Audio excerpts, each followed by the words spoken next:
John Adams once said, "Facts are stubborn things."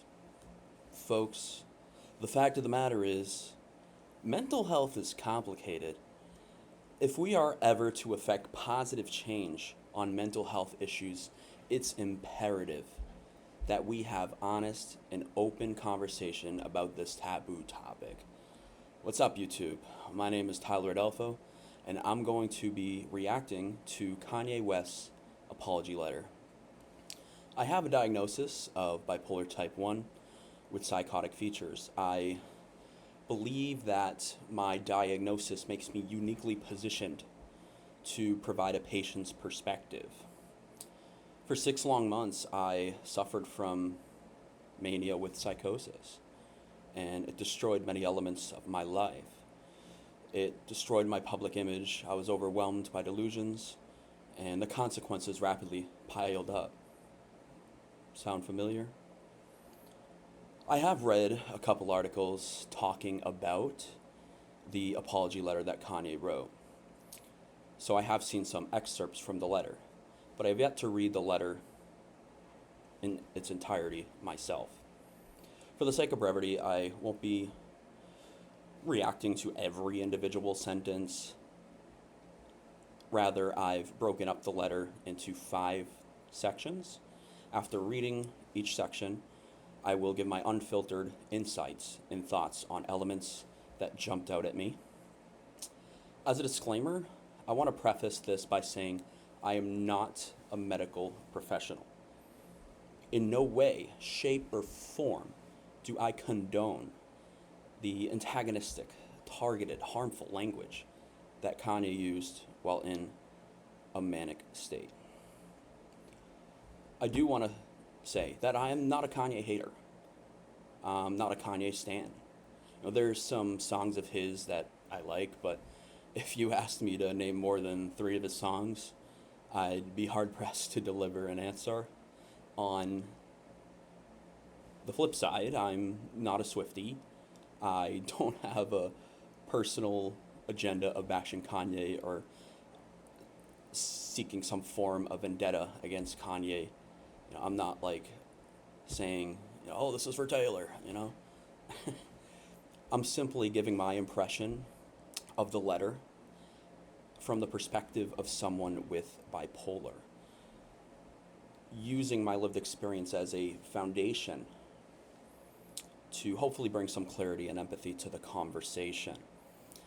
Now, before we dive into dissecting this letter, I want to draw attention to the word mania itself.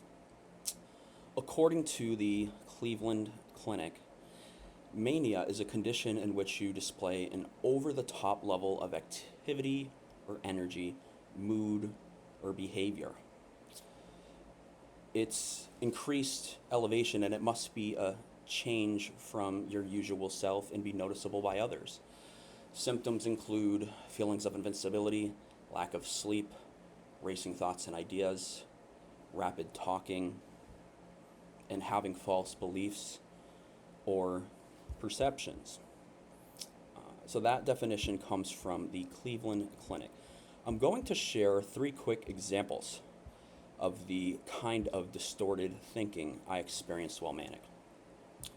Once, when I was in a car with a close friend, I noticed that there was a shovel in the back of his car. The average person would think nothing of this. However, I was in a manic state, suffering from paranoid delusions.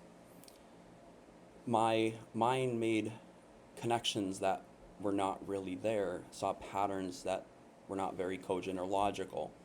In my mind, there were people after me, and the presence of the shovel indicated that my friend was part of this conspiracy to take me out, and the shovel would be used to bury me. Another example, I lived in a frat house while I was manic, and one evening I had a minor disagreement with one of the brothers in my fraternity. I was so paranoid after this disagreement that when I returned to my frat house, I barricaded myself in my room, and at one point even began carrying a pocket knife for my safety. Finally, delusions of grandiosity were the story of my life during mania. For example, I once signed myself in as Jesus at a Catholic church rectory and left a note that said, "I'm back." I wasn't even trying to be funny. I legitimately thought at this point in time that I was a Messiah sent by God to save the world. So it's my hope that these examples I provided will give a glimpse into my mental framework during mania. Because oftentimes people experiencing mania who are in a manic episode don't have the insight to know that there is something wrong, which is crazy but also scary to think about. Now let's get right to the letter. The first portion, the title is "To Those I've Hurt." 25 years ago, I was in a car accident that broke my jaw and caused injury to the right frontal lobe of my brain. At the time, the focus was on the visible damage, the fracture, the swelling, and the immediate physical trauma. The deeper injury, the one inside my skull, went unnoticed. Comprehensive scans were not done, neurological exams were limited, and the possibility of a frontal lobe injury was never raised. It wasn't properly diagnosed until 2023. That medical oversight caused serious damage to my mental health and led to my bipolar type 1 diagnosis. Bipolar disorder comes with its own defense system, denial. When you're manic, you don't think you're sick. You think everyone else is overreacting. You feel like you're seeing the world more clearly than ever, when in reality you're losing your grip entirely. All right, so there's a bunch of stuff that stands out here for me. The first thing that actually caught my attention, that really grabbed my attention, was he talked about medical oversight causing serious damage to his mental health and even leading to his diagnosis. I can relate to this idea of medical oversight because I was once released from a psych ward while I was still severely manic. I was not put on any medication when I was released, and in hindsight, with those 2020 hindsight glasses, I can look back and say I should have been kept, and I should have been in that psych ward until my symptoms had abated to a significant degree or went away altogether, but that's not what happened. He mentioned bipolar disorder comes with its own defense system, denial. And I thought this was interesting because in my manic episode, people repeatedly went out of their way to try and help me. And in my manic state, I wasn't having any of it. People couldn't get a word in with me. I was seeing patterns that I previously didn't, which I mentioned earlier. My mental headspace just wasn't all there. At one point, I was even awake for 5 days straight and thought my friends telling me to get some rest, I thought they were the crazy ones. I remember one of my brothers saying, "Someone get Tyler a horse tranquilizer." So that's the first section here. The next section I'll read. Once people label you as crazy, you feel as if you cannot contribute anything meaningful to the world. It's easy for people to joke and laugh it off when in fact this is a very serious debilitating disease you can die from. According to the World Health Organization and Cambridge University, people with bipolar disorder have a life expectancy that is shortened by 10 to 15 years on average, and a 2 to 3 times higher all-cause mortality rate than the general population. This is on par with severe heart disease, type 1 diabetes, HIV, and cancer, all lethal and fatal if left untreated. The scariest thing about this disorder is how persuasive it is when it tells you you don't need help. It makes you blind, but convinced you have insight, you feel powerful, certain, unstoppable. What's sticking out to me here, again, I'm not going to react to every sentence, but he mentioned a stat about life expectancy for bipolar people being about 10 to 15 years shorter on average. And it just made me think about the fact that bipolar disorder is a condition that affects about 2% of the population. About 50% of the people with bipolar disorder attempt suicide at least once in their lives. And very tragically, 15 to 20% actually do end up successfully taking their own lives. So it's very tragic, the statistics surrounding the condition. I do like that he included stats to try and inform and educate a little bit on the severity and gravity of this illness. Next section, this looks like a short one. I kind of just divided these up randomly. I lost touch with reality. Things got worse the longer I ignored the problem. I said and did things I deeply regret. Some of the people I loved the most, I treated the worst. You endured fear, confusion, humiliation, and the exhaustion of trying to have someone who was, at times, unrecognizable. Looking back, I became detached from my true self. In that fractured state, I gravitated toward the most destructive symbol I could find, the swastika, and even sold t shirts bearing it. One of the difficult aspects of having bipolar type 1 are the disconnected moments, many of which I still cannot recall, that led to poor judgment and reckless behavior that oftentimes feels like an out of body experience. I regret and am deeply mortified by my actions in that state and am committed to accountability, treatment, and meaningful change. It does not excuse what I did, though. I am not a Nazi or an anti Semite. I love Jewish people. So there's a part that sticks out to me I want to speak on, but first, I want to ask you all a question. Do you think this is a statement that was written by Kanye or a PR team? I'm kind of ambivalent about it, and I don't think that there's anything particularly wrong or nefarious having a PR team look over a statement you write. I think that it's actually quite important to do that because things can be so misinterpreted and taken out of context, but there's parts of it that I feel like, yeah, that was definitely written by Kanye, and there's other parts that are so incredibly lucid and cogent that it makes me wonder if it was like screened for like liability purposes or something. And so yeah, let me know your thoughts on that. The part here, where was it? In that fractured state, I gravitated toward the most destructive symbol I could find, the swastika. So this got me thinking how mania can manifest differently in everyone. And an example of this is when I was in mania, I was kind of on the opposite end here. I thought that my mom was a communist clone and a spy. I thought that some of my frat brothers were Nazi agents. I became thoroughly convinced that I was a Catholic and a descendant of JFK.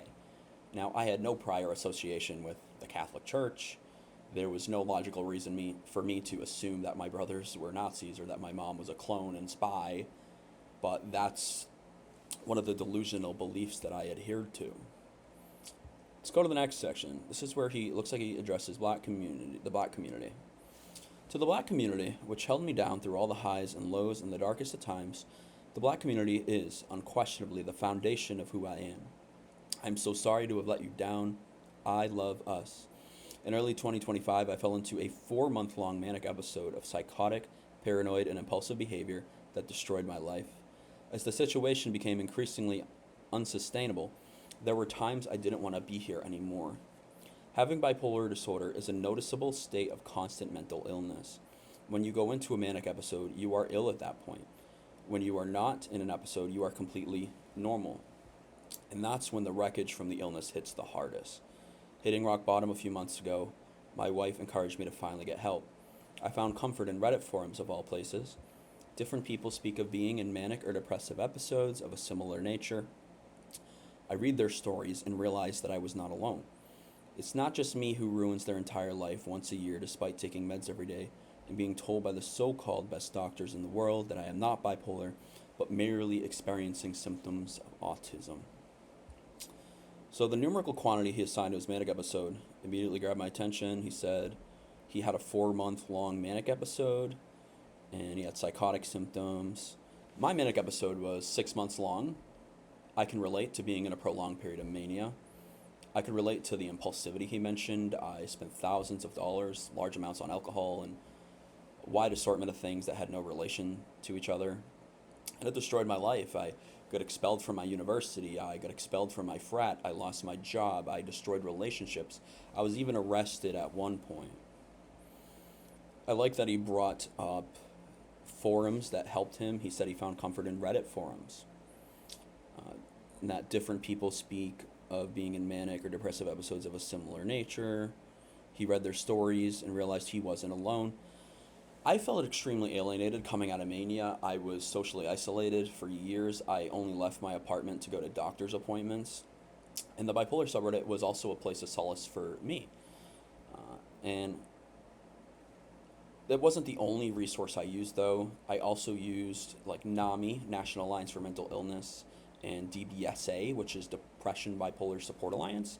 They have online free virtual groups that you can attend, and they're like therapy groups. And whether or not they're as effective as in person, I'm not sure, but they were effective in my case. Last section here. This is the shortest one.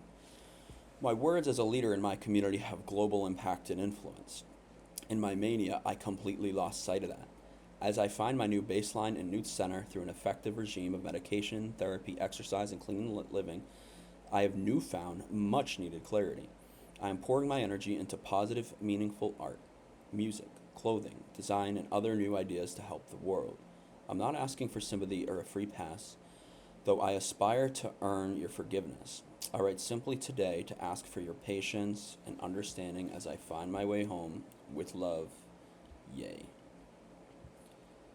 He talked about being a leader in the community and losing sight of that.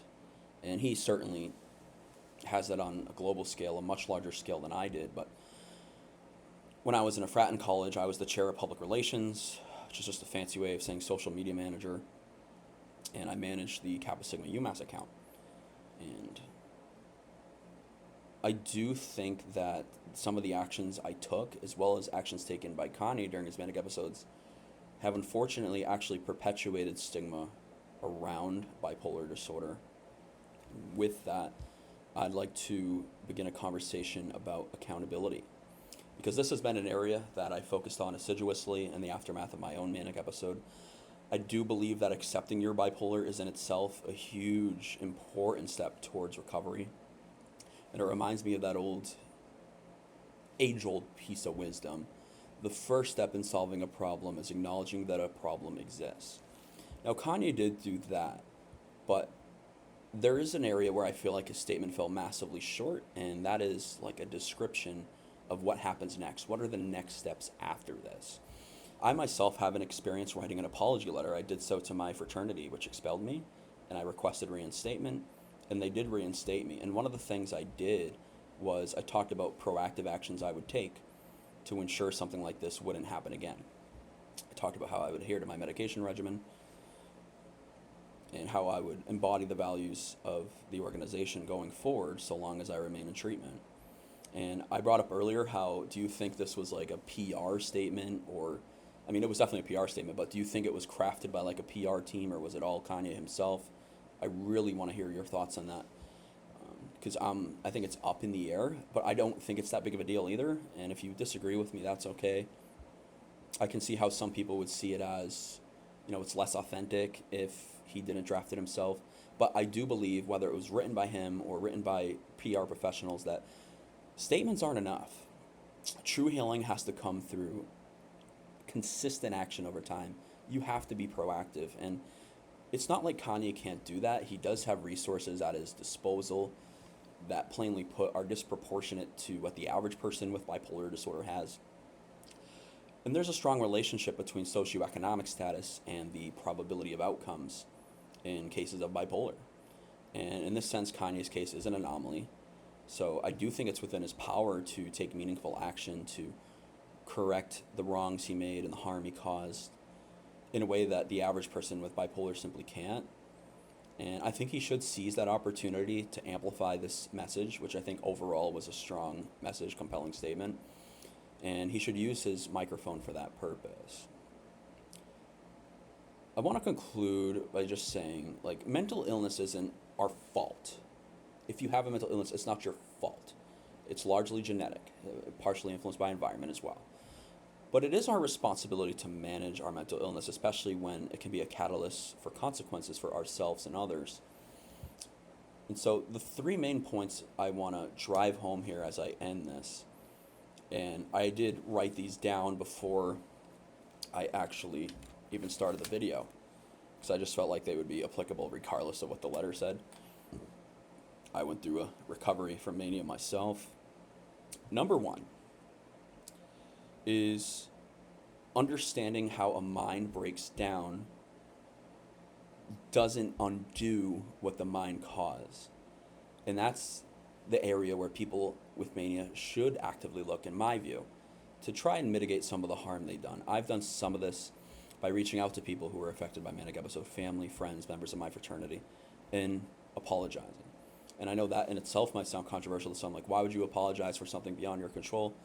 Well, even if it wasn't intentional, there was no malicious intent, it is still something that happened, and I feel bad about it. And I can put my ego aside and capitulate to the fact that I did things that were antithetical to who I am.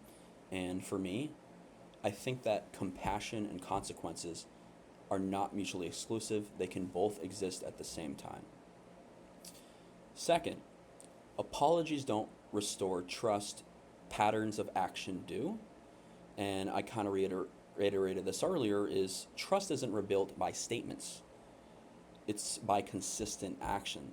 So I'm not going to like give assignments to Kanye or anything on what he should specifically do, but like if I was in his position, I would definitely be looking at organizations to donate to, if they're willing to accept them. I can understand why some organizations might not want to even accept or associate with him, and that's understandable. But there's got to be some who will collaborate, will accept help because they are understanding of what he went through and his condition and how it affected him in his decision making.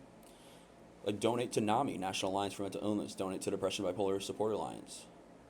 Donate to organizations that help Black Americans. Donate to organizations that combat anti-Semitism. There's so much he can do with the resources he has, and I feel like actions do speak louder than words. And that ties into my third point, which is the real growth starts when you stop asking to be understood, which he did ask in this, and that's okay. The real growth begins when you start to make amends, and you do that through action. Finally, mental illness deserves understanding, but harm deserves accountability, and growth is what happens when we refuse to sacrifice one for the other. Thank you so much for tuning into this video. I appreciate each and every one of you being here. Again, my name is Tyler Adolfo, and love, light, and tranquility to all.